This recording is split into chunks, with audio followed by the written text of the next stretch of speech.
Hello everyone, welcome to Black Mirror horror. कैसे हैं आप सब? आई होप आप सब ठीक होंगे। आज मैं आप सभी के लिए अजन्मा पार्ट 3 लेकर आई हूँ और उम्मीद करती हूँ कि ये कहानी आपको पसंद आ रही होगी। कहानी पसंद आए तो इस वीडियो को लाइक और चैनल को सब्सक्राइब ज़रूर कीजिएगा।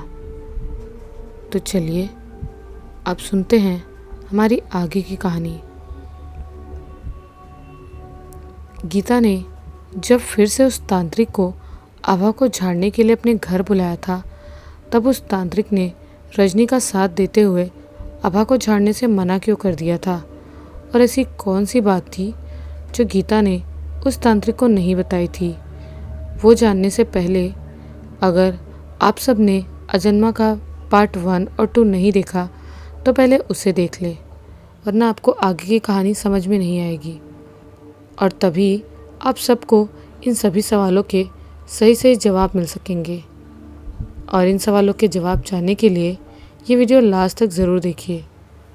और वीडियो में आगे बढ़ने से पहले हमारे न्यू व्यूवर्स चैनल को सब्सक्राइब ज़रूर कर ले और बेल आइकन भी ज़रूर दबा दे।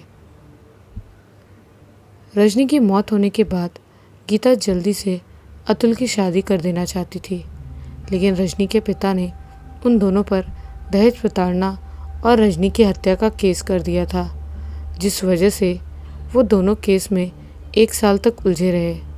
और भला कोई भी लड़की किसी ऐसे घर में शादी क्यों करना चाहेगी जहां बहू की हत्या का केस चल रहा हो।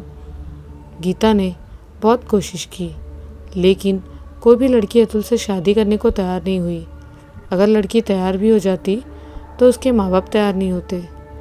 आखिर थक हार कर उन्हें उससे शादी करनी पड़ी जिसके लिए वो तैयार नहीं हो रही थी, जो वो पहले नहीं करना चाहती थी, मतलब कि अतुल की आभा से शादी। अतुल की शादी हो जाने के बाद भी आभा ने शादी नहीं की थी। गीता लव मैरिज के खिलाफ थी, इसीलिए उसने पहले भी अतुल और आभा की शादी का विरोध किया था और वो अभी भी विरोध कर रही थी, लेकिन मजबूरी में उसे ऐसा करना पड़ा। शादी हो जाने के बाद भी गीता की सोच आभा के बारे में नहीं बदली थी। शादी के बाद जब पहली बार आभा अतुल के घर आई, तब गीता भले ही खुश नहीं थी, लेकिन वो और अतुल बहुत खुश थे। गीता तो उससे सीधे मुंह बात भी नहीं करती थी और घर के साथ साथ खेत का काम भी करवाती थी। लेकिन शादी के 2 महीने बाद जब उसे पता चला कि आभा माँ बनने वाली है, तो उसकी नाराज़गी दूर हो गई। फिर खेत का काम करवाना तो दूर, गीता उससे घर का भी कोई काम नहीं करने देती थी, उसे पलकों पर बिठा कर रखती थी। उन दिनों नई फसल बोई जानी थी, इसीलिए खेत में काम ज़्यादा होने की वजह से गीता घर की साफ़ सफाई में ज़्यादा ध्यान नहीं दे पाती थी और आभा को भी काम नहीं करने देती थी, जिस वजह से घर में चारों तरफ धूल जमा हो गई थी और कोनों में मकड़ी के जाले भी लगने लगे थे, जो आभा को बिल्कुल भी पसंद नहीं था। एक दिन जब गीता और अतुल खेत चले गए, तब मौका पाकर आभा ने झाड़ू उठाया और एक एक करके घर के सभी कमरे साफ करने लगी। वो जल्दी से घर की साफ सफाई कर लेना चाहती थी, क्योंकि वो जानती थी अगर गीता खेत से आ गई और उसने उसे काम करते हुए देख लिया तो उसकी खैर नहीं। जल्दी जल्दी साफ सफाई करते हुए वो उस कमरे में चली गई जहाँ गीता ने उसे कभी भी जाने से मना किया था, और वो रजनी और अतुल का कमरा हुआ करता था। लेकिन रजनी की मौत के बाद उस कमरे के कारण घर में कुछ ऐसा भयानक होने लगा, जिसकी वजह से मजबूरन गीता को वो कमरा बंद करना पड़ा। लेकिन उस दिन उस कमरे का ताला खुला हुआ था। आभा को ये बात अजीब लगी, लेकिन उसे सफाई करनी थी तो वह बिना सोचे समझे अंदर चली गई। कमरे के अंदर जाकर उसने देखा तो वह हैरान रह गई, क्योंकि वो कमरा पहले से ही साफ सुथरा था। बेड पर व्यवस्थित बेडशीट बिछी हुई थी, फर्श पर झाड़ू पोछा लगा हुआ था और वहाँ रखे बाकी सभी सामान जैसे अलमारी और दीवार में टंगी फ़ोटोज़ पर धूल का नामो निशान भी नहीं था। कमरे की सफाई देखकर ऐसा लग रहा था जैसे किसी ने अभी अभी उसकी सफाई की हो। कमरा साफ सुथरा देखकर आभा बाहर आने ही वाली थी, तभी उसकी नज़र दीवार पर टंगी रजनी और अतुल की फ़ोटो पर पड़ी। वो फ़ोटो उन दोनों की शादी की थी, जिसमें रजनी लाल जोड़े में थी और अतुल शेरवानी में। अतुल और रजनी की फ़ोटो एक साथ देखकर आभा को बहुत जलन हुई, तो उसने वो फ़ोटो दीवार से निकाल ली और फ्रेम से फ़ोटो निकाल कर उसे बीच में से फाड़ दिया। जिसके बाद उसे शक हुआ कि शायद कमरे में रखी अलमारी में भी रजनी का ही सामान रखा होगा, तो उसने बिना देर किए अलमारी खोली और उसका शक सही निकला। उसमें रजनी का ही सामान रखा हुआ था। वो सारा सामान एकदम व्यवस्थित था।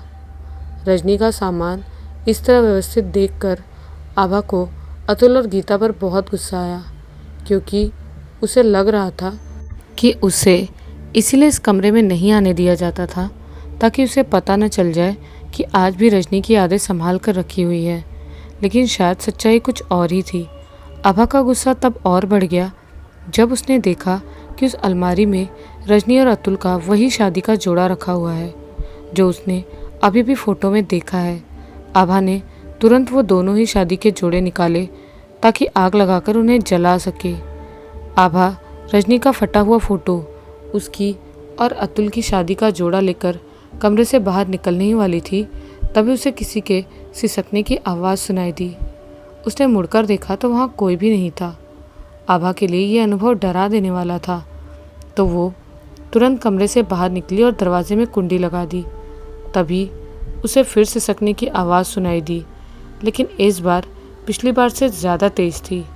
सिसकियों के साथ साथ आभा को एक आवाज़ भी सुनाई दी, जैसे उससे कोई कह रहा हो, मुझसे मेरी यादें मत छीनो, मेरी यादें मेरे पास ही रहने दो।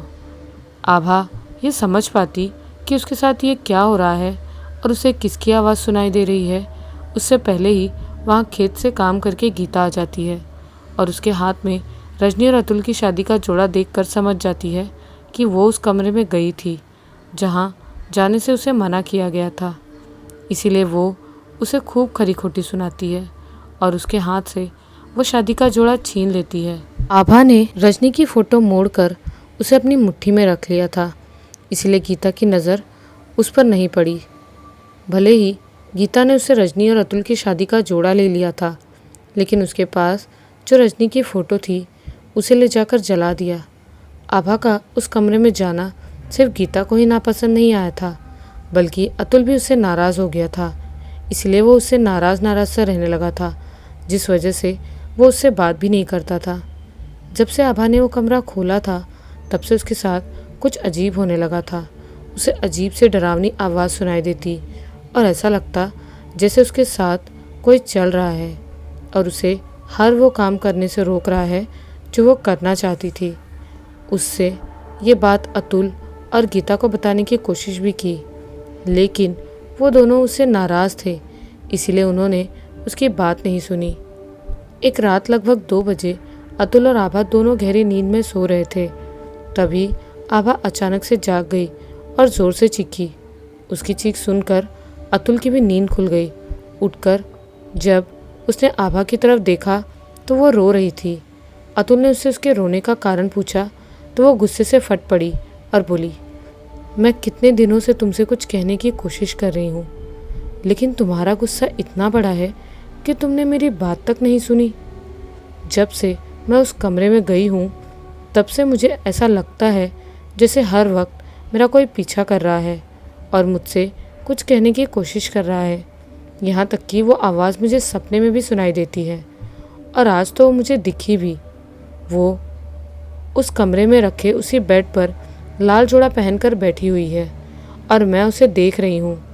उसने मुझसे अपना घूंघट उठाने को कहा और मैं जैसे उसका घूंघट उठाने उसके पास गई और उसका घूंघट उठाया, वैसे ही वो आग की लपटों में घिर गई और पूरी तरह जलने लगी। जलते हुए वो पूरे बेड में लौटने लगी और मुझसे कहने लगी, मुझे बचा लो, मुझे अभी नहीं मरना। मैं उसे बचाने के लिए कुछ कर पाती उससे पहले ही मेरी नींद खुल गई। आभा अतुल से अपने सपने के बारे में बता ही रही थी, तभी कोई ज़ोर से उनके कमरे का दरवाज़ा खटखटाने लगा।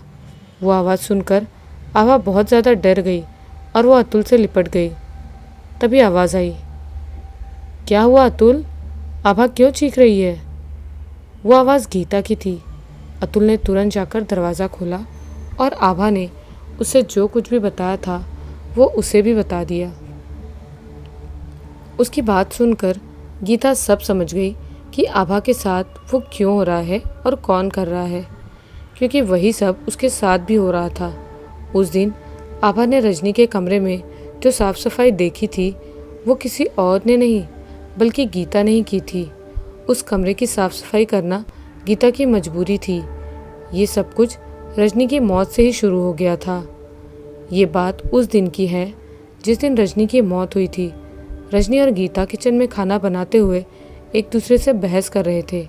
गीता रजनी से अतुल की दूसरी शादी के बारे में कह रही थी तो रजनी गीता से उसे और अतुल को दहेज प्रताड़ना के मामले में फंसाने की बात कह रही थी।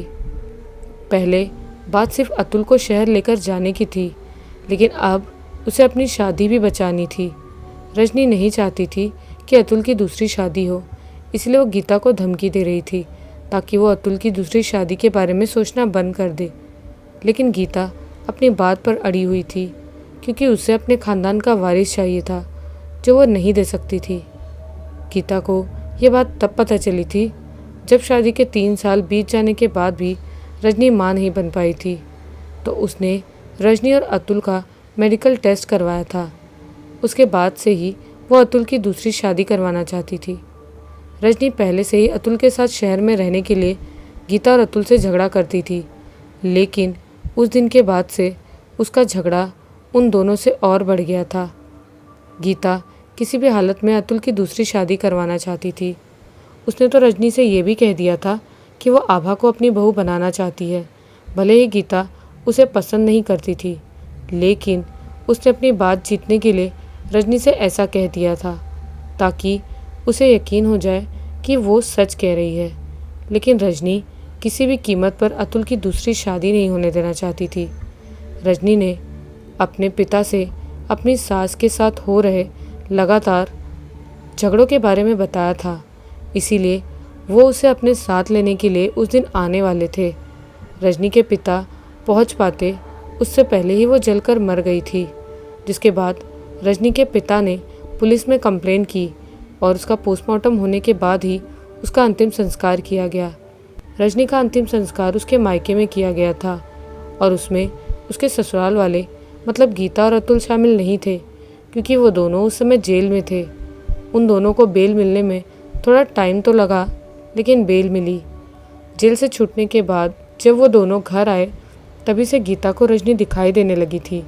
कभी वो उसे सपने में दिखाई देती तो कभी वो उसे अपने सामने खड़ी दिखती। गीता इस तरह रजनी को देखकर डरी डरी रहने लगी थी। अतुल ने उसके इस तरह डरने का कारण भी पूछा था, लेकिन वो उसे कुछ भी नहीं बताती थी। गीता रजनी को बार बार इस तरह देखकर परेशान हो चुकी थी।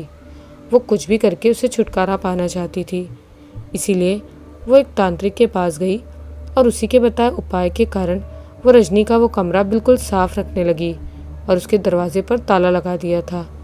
जब से गीता ने रजनी का कमरा साफ सुथरा रखना शुरू कर दिया था, तब से उसे रजनी का दिखाई देना बंद हो गया था। उस दिन खेत में जाने से पहले गीता ने जल्दी जल्दी रजनी का कमरा साफ किया, लेकिन जल्दबाजी में वो उस कमरे के दरवाजे पर ताला लगाना भूल गई थी। जिसके बाद क्या हुआ वो तो आप सभी जानते ही हैं। अतुल से आभा के साथ होने वाली घटनाओं के बारे में जानकर गीता ने तुरंत उन दोनों को इंदौर भेज दिया था ताकि आभा रजनी के साए से बच सके और उसके पोते को सही सलामत जन्म दे सके। शुरुआत के कुछ महीने तो सब कुछ बिल्कुल ठीक रहा, लेकिन जब आभा 8 महीने की प्रेग्नेंट थी तब गीता ने घर से उसके लिए खाने पीने का कुछ सामान भेजा, जिसे खाने के बाद उसका पेट दर्द हुआ और अतुल उसे लेकर डॉक्टर के पास गया। जिसके बाद आगे क्या हुआ वो तो आप सभी ने अजन्मा के पहले और दूसरे पार्ट में सुन लिया है। उस दिन जब तांत्रिक ने आभा का इलाज करने से साफ साफ मना कर दिया था, तब मजबूरी में गीता को वो सच्चाई बतानी पड़ी जिसे वो सबसे छुपा रही थी।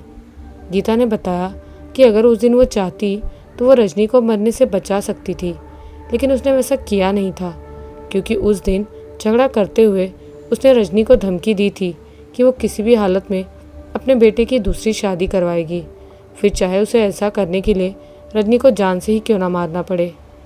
रजनी को जान से मारने की धमकी देने के बाद जब गीता ने उसे जलते हुए देखा तो वो बहुत ज़्यादा डर गई थी।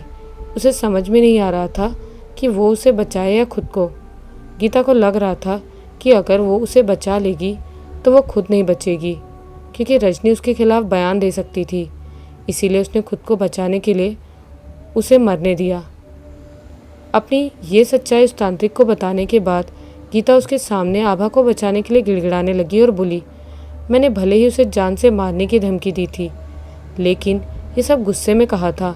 मैंने उसे जान से नहीं मारा, बल्कि मैं तो उसे मारने के बारे में सोच भी नहीं सकती थी। पहले तो उस तांत्रिक को गीता की किसी भी बात पर भरोसा नहीं हुआ, लेकिन जब वो अपनी बात पर अड़ी रही और उसके सामने आभा के इलाज के लिए गिड़गिड़ाने लगी तो उसे उसकी बात माननी पड़ी। उस तांत्रिक ने गीता की पूरी बात सुनकर आभा का इलाज शुरू कर दिया, लेकिन इस बार उसका इलाज पहले के मुकाबले बहुत ज़्यादा कठिन था। पहले जो मंत्र उसने आभा के ऊपर से रजनी को भगाने के लिए पढ़े थे, अब वो मंत्र उस पर काम नहीं कर रहे थे। रजनी की आत्मा बहुत ज़्यादा ताकतवर थी, जिसे वश में करना उस तांत्रिक की पहुंच से भी बाहर था, जिस वजह से पहले जब वो उसे पकड़कर ले गया था तो उसे छोड़ना पड़ा था। और उसी ने ही उस दिन उसके और गीता के बीच में जो भी बातें हुई उसके बारे में बताया था। इस बार भी जब वो तांत्रिक आभा को झाड़ रहा था तो कभी वो एक बच्चे की तरह रोने की आवाज़ निकालती, तो कभी चीखने चिल्लाने लगती, तो कभी ज़ोर ज़ोर से हंसने लगती और हंसते हुए कहती, अब चाहे तो कुछ भी कर ले, मैं इसका पीछा नहीं छोड़ूंगी, इसे भी अपने साथ ले जाऊंगी। लेकिन वो तांत्रिक भी हार मानने को तैयार नहीं था। बहुत कोशिशें कर लेने के बाद भी जब वो तांत्रिक आभा के ऊपर से रजनी का साया दूर नहीं कर पाया, तब उसने फैसला किया कि अब ये काम उसके गुरु करेंगे, जिन्होंने उसे ये सब कुछ सिखाया था। रजनी का साया आभा के ऊपर ही रहे, कहीं भाग ना जाए, इसीलिए उसने एक मंत्र पढ़कर उसके बालों में गांठ बांध दी और घर से जाने के लिए तैयार हो गए। और जाते हुए बोला, चाहे कुछ भी हो जाए, ये कुछ भी करे, कुछ भी कहे, चीखे चिल्लाए रोए, इसके बालों की गांठ नहीं खोलना, नहीं तो बहुत बुरा होगा। वो तांत्रिक लगभग 4 घंटे बाद अपने गुरु को लेकर वापस आया, लेकिन तब तक आभा के ऊपर सवार रजनी की आत्मा ने गीता और अतुल को बहुत ज़्यादा परेशान कर लिया था। वो कभी आभा का सिर ज़ोर से ज़मीन में पटकती, तो कभी खड़ी खड़ी गिर जाती, तो कभी दीवार में हाथ मारती, जिस कारण आभा का पूरा शरीर लहूलुहान हो गया था और वो बेहोश हो गई थी। बेहोशी की हालत में भी रजनी की आत्मा को उस पर तरस नहीं आ रहा था। कभी वो ज़ोर ज़ोर से हंसती और कहती, अभी तो बस शुरुआत है, अभी तुम दोनों देखो मैं आगे क्या क्या करूँगी, जैसे मुझे मारा था वैसे मैं भी तुम सबको मारूंगी। तो कभी एकदम शांत हो जाती, जैसे अब वो मर चुकी है। गीता और अतुल चाह कर भी उसके लिए कुछ नहीं कर सकते थे।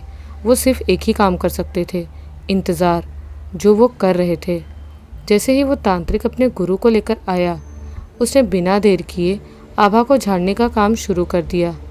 वो जानता था कि रजनी के जैसी ज़िद्दी आत्माओं को किस तरह से अपने मंत्रों की शक्तियों से काबू किया जाता है और अपनी बात मनवाई जाती है।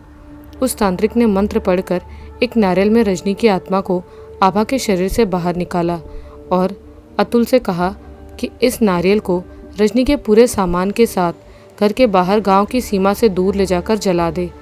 ऐसा करके ही उसकी आत्मा से छुटकारा पाया जा सकता है, और अगर घर में उसका एक भी सामान रह गया तो वह घर से कभी नहीं जाएगी। उस तांत्रिक ने जैसे ही ये कहा, वैसे ही गीता और अतुल रजनी का पूरा सामान ढूंढने में लग गए। रजनी के पिता उसकी मौत के बाद पहले ही दहेज में दिए हुए फर्नीचर और बर्तन अपने आप ले गए थे। अतुल और रजनी के कमरे में रखा हुआ पलंग गीता ने बनवाया था, क्योंकि जो पलंग रजनी के पिता ने उसे दहेज में दिया था वो टूट गया था और उसे उन लोगों ने घर के बाहर आंगन में रख दिया था। आभा इतनी कमज़ोर हो चुकी थी कि अपने ऊपर से रजनी का साया उतर जाने के बाद भी उसमें इतनी ताकत नहीं थी कि वो उठकर बैठ जाए, इसीलिए वो चुपचाप ज़मीन में लेटी हुई थी। वो दोनों तांत्रिक भी उसी के पास बैठे हुए थे, लेकिन तभी अचानक आभा मेरा बच्चा, मेरा अजन्मा कहकर रोने लगी। वो दोनों कुछ कर पाते उससे पहले ही आभा ज़ोर ज़ोर से चिल्लाने लगी, मेरा बच्चा जल रहा है, उसे बहुत तकलीफ़ हो रही है, कोई तो उसे बचा लो। उसने उठकर बैठने की बहुत कोशिश की, लेकिन उसके शरीर में थोड़ी सी भी ताकत नहीं थी। वो बहुत ज़्यादा कमज़ोर हो चुकी थी, इसीलिए वो वहीं पड़ी पड़ी चिल्लाती रही। आभा की चिल्लाने की आवाज़ सुनकर अतुल और गीता तुरंत उसके पास दौड़े चले आए और उसे शांत करवाने लगे, लेकिन तांत्रिक ने दोनों को रोकते हुए कहा, इसे अपने बच्चे के लिए रो लेने दो, इसे अपना बच्चा दिखाई देता है। उस तांत्रिक के गुरु ने आगे कहा, आभा के ऊपर से मैं रजनी का साया तो दूर कर दूंगा, लेकिन उसके साथ ही साथ इसके ऊपर से इसके बच्चे का साया भी दूर करना होगा, नहीं तो ये इसी तरह करती रहेगी और हो सकता है ये पागल भी हो जाए। गीता और अतुल के समझ नहीं पा रहे थे कि वो तांत्रिक क्या बोल रहा है, क्योंकि जो बच्चा अजन्मा है, जिसने जन्म नहीं लिया, उसकी आत्मा कैसे किसी को परेशान कर सकती है। तब फिर वो तांत्रिक बोला, भले ही वो अजन्मा था, लेकिन उसके शरीर के अंदर प्राण आ चुके थे और रजनी की रूह ने उसकी जान ली थी, जिस कारण उसकी आत्मा भटक रही है, और उसकी शांति के लिए एक उपाय करने को कहा। लेकिन उस अजन्मे बच्चे की आत्मा की शांति का उपाय करने से पहले उस तांत्रिक ने उन दोनों से कहा कि सबसे पहले वो रजनी की आत्मा को घर से दूर भगाने का उपाय करे, क्योंकि उसे वश में करना उन दोनों के लिए भी मुश्किल साबित हो रहा था। इसलिए जल्दी से गीता और अतुल रजनी के सारे कपड़े और उसका सारा सामान लेकर आए और उन्हें उस घर से दूर गांव की सीमा के बाहर जाकर नारियल के साथ जला दिया। गांव की सीमा के बाहर उन दोनों के साथ वो तांत्रिक भी गया था और उसका गुरु घर में आभा के साथ में था। गीता और अतुल रजनी का सारा सामान जलाकर जल्दी घर जाकर आभा को देखना चाहते थे कि वह ठीक है कि नहीं, लेकिन उन्हें जैसी उम्मीद थी वैसा बिल्कुल भी नहीं हुआ। जैसे ही वो घर पहुँचे तो उन्होंने देखा कि आभा का शरीर पूरी तरह से अकड़ा हुआ है और वो बोलने की हालत में भी नहीं है, और वो तांत्रिक उसे ठीक करने के लिए अलग अलग मंत्र पढ़ रहा था, लेकिन उन मंत्रों का उस पर कुछ भी असर नहीं हो रहा था। अपने मंत्रों का कुछ असर होता ना देख वो तांत्रिक बोला, मैंने तुम दोनों से कहा था कि रजनी के सारे कपड़े और सारा सामान ले जाकर जला देना, लेकिन अभी भी उसका कोई सामान बाकी रह गया है, इसलिए वो ये घर छोड़कर नहीं गई, और जब तक वो सामान यहाँ रहेगा तब तक वो कहीं नहीं जाएगी। अतुल और गीता ने मिलकर रजनी के सारे कपड़े और सामान एक एक करके ढूंढ कर उन्हें जला दिया था, इसलिए उन्हें समझ में नहीं आ रहा था कि अब उसका कौन सा सामान बाकी है। गीता और अतुल फिर से पूरे घर में उसका सामान ढूंढने लगे। जब वो दोनों सामान ढूंढ रहे थे तभी गीता और अतुल को लगा जैसे कोई उनका पीछा कर रहा है और उनके ऊपर हंस रहा है। उन्हें कभी चूड़ियों की आवाज़ सुनाई देती तो कभी पायलों की, लेकिन वो अपना काम करने में लगे हुए थे। उन दोनों ने पूरा घर छान मारा, लेकिन उन्हें रजनी का कोई भी सामान नहीं मिला, जिसके बाद वो दोनों थक हार कर फिर से उस तांत्रिक के पास आए और बताया कि इस घर में रजनी का कोई भी सामान नहीं है। उन दोनों की बात सुनकर वो तांत्रिक फिर बोला, ऐसा हो ही नहीं सकता, ज़रूर इस घर में उसका कोई सामान है जिसके बारे में तुम दोनों भूल गए हो। उसके बारे में अच्छे से याद करो और ढूंढो।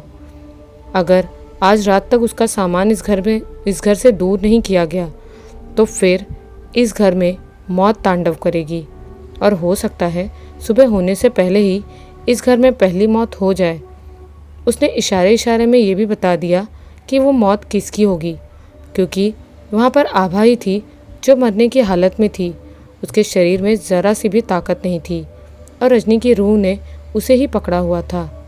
जब वो तांत्रिक गीता और अतुल से रजनी की रूह को घर से दूर भगाने के बारे में बातें कर रहा था, तब आभा के शरीर को अपने वश में की हुई रजनी की रूह ज़ोर ज़ोर से हंसने लगी और बोली, क्यों रे, आज तू अपनी प्यारी पत्नी को बचाने के लिए मुझे घर से दूर भगाने के लिए तैयार है? तू कल भी वैसा था, आज भी वैसा ही है।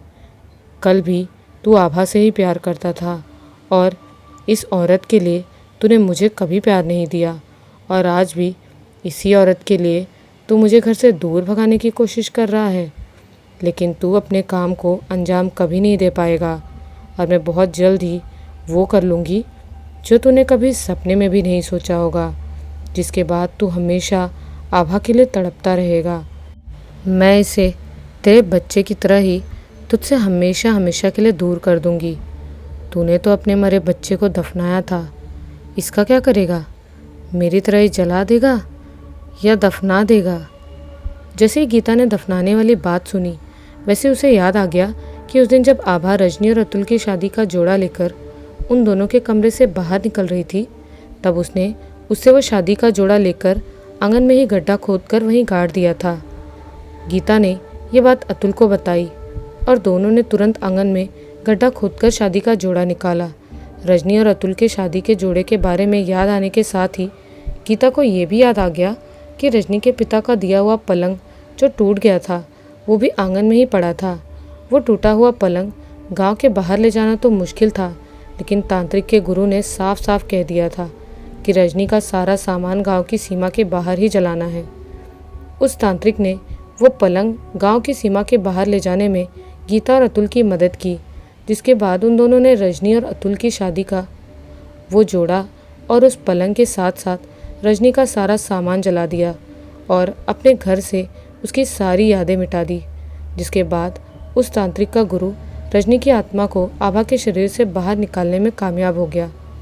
आभा के शरीर से रजनी की आत्मा निकल जाने के बाद गीता और अतुल ने राहत की सांस ली।